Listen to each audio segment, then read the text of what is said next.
பாண்டவர்கள் வனவாசத்தில் இருந்த காலம் அது.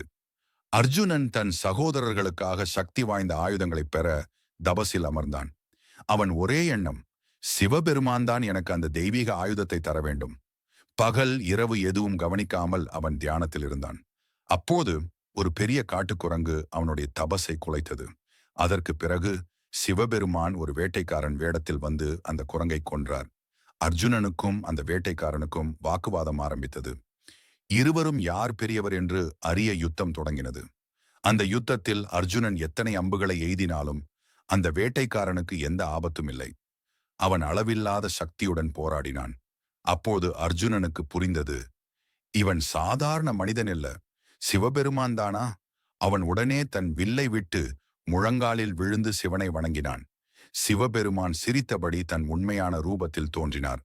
அர்ஜுனா, உன் வீரமும் பக்தியும் என்னை மகிழ்வித்தது என்று சொல்லி அவர் தன் கரத்தால் ஒளி வீசும் பாசுபதாஸ்திரத்தை அருளினார். அது சாதாரண ஆயுதமில்லை. சிவனின் கோபத்திலிருந்து உருவான சக்தி, ஒரே அம்பில் உலகையே அழிக்கக்கூடிய தெய்வீக அஸ்திரம். ஆனால் அதை அநியாயத்துக்காக ஒருபோதும் பயன்படுத்தக்கூடாது என்று சிவன் எச்சரித்தார். அந்த நாளிலிருந்து அர்ஜுனன் உலகமே அஞ்சும் வீரனாக உயர்ந்தான்.